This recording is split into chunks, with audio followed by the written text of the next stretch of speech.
तो नाज़रीन, Saudi Arabia को जंग में कौन धकेल रहा है? मिडल ईस्ट का नया खून रेस खेल। सिर्फ एक फोन कॉल और अमेरिका के व्हाइट हाउस के दरवाजे हंगामी तौर पर खोल दिए गए।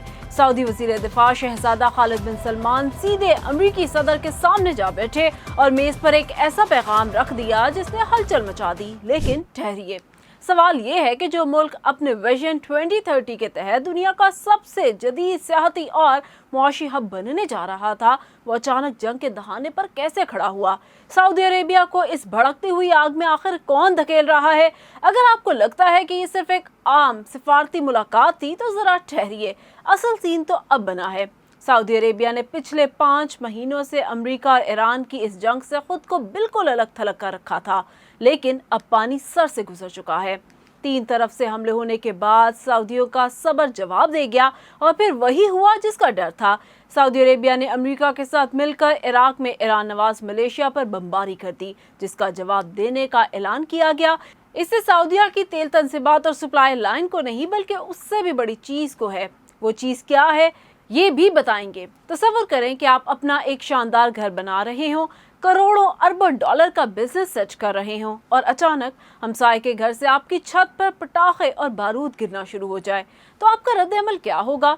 यही कुछ सऊदी अरेबिया के साथ हो रहा है। सऊदी वली अहद मोहम्मद बिन सलमान का विजन 2030 तेल पर इन्हिसार खत्म करने और दुनिया के बड़े बड़े सरमायाकारों को लाने का मंसूबा है, लेकिन जब फिजा में ड्रोन्स और बैलिस्टिक मिसाइल घूम रहे हो तो कौन सा सरमायाकार यहाँ पैसा लगाएगा? यही सऊदी अरब का सबसे बड़ा मसला बन चुका है। अगर जोग्राफिया पर नजर डालें तो सऊदी अरेबिया का सबसे बड़ा मसला सिर्फ यमन के हौसी नहीं बल्कि अब शुमाल से इराक के गिरोह भी इस पर हमलावर हैं। पीर के दिन सैटेलाइट तस्वीर ने पूरी दुनिया को डरा दिया। सऊदी अरेबिया के सबसे बड़े ऑयल तंसीब अब क्रीक पर इराकी ड्रोन से दोबारा हमला कर दिया। याद रखें, 2019 में भी इस जगह पर हमला हुआ था और रातों रात दुनिया में सऊदी तेल की आधी सप्लाई बंद हो गई थी।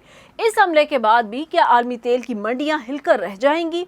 इसके लिए नक्शे को समझना होगा। जब आपने हुर्मुज से तेल का गुजरना मुश्किल हुआ तो सऊदी अरेबिया ने अपनी मश्क से मगरब जाने वाली पाइपलाइन के जरिए बहीरा अहमर यानी रेड सी की तरफ तेल भेजना शुरू कर दिया। उन्होंने सोचा कि यहाँ से जहाज महफूज निकल जाएंगे, लेकिन अगर हौसी बैठे थे तो उन्होंने रेड सी में बहरी जहाज़ों को निशाना बनाना शुरू कर दिया। यानी सऊदियों के लिए आगे कुआं और पीछे खाई वाली सूरत हाल बन गई। अब करें तो करें क्या? रियाद में बैठे शाही खानदान के लिए सबसे बड़ा सरदर्द ये है कि नेतन्याहू चाहते हैं कि अमेरिका और ईरान की एक जंग मजीद फैले, जबकि सऊदी अरब किसी सूरत मुकम्मल जंग नहीं चाहता है। इसीलिए सऊदी वजीर दिफा ने वाशिंगटन में नायब सदर जेडी वांस के सामने साफ कह दिया, हमें हौसियों से निमटने के लिए फिलहाल अमरीकी मुदाखलत की ज़रूरत नहीं है। हम मुज़ाकरात भी कर रहे हैं और दिफा करना भी जानते हैं, लेकिन सवाल ये है कि क्या सऊदी अरेबिया जंग से बच पाएगा? इराक में जब हमले हुए तो ईरानी गिरोहों ने रियाद को खुल्लम खुल्ला बदला लेने की धमकी दे दी। एक तरफ इसराइल का दबाव तो दूसरी तरफ ईरान के इत्तेहादियों के ड्रोन हमले और तीसरी तरफ अरबों डॉलर का विजन 2030। खेल अब हाथ से निकल रहा है। अगर ये जंग मजीद फैली तो ये सिर्फ तेल की कीमतें आसमान को छू जाएंगी, बल्कि पूरा मिडल ईस्ट एक ऐसी दलदल में गिर जाएगा जहां से निकलना किसी के बस में नहीं रहेगा।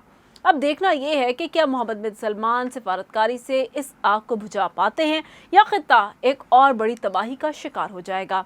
अगर आपको मिडल ईस्ट के इस नए सियासी खेल की समझ आई तो ये वीडियो लाइक करें, अपने दोस्तों के साथ शेयर करें और चैनल को लाजमी सब्सक्राइब करें। आपके ख्याल में क्या सऊदी अरेबिया को इस जंग में कूदना चाहिए या नहीं? कमेंट में अपनी राय का इजहार जरूर कीजिए।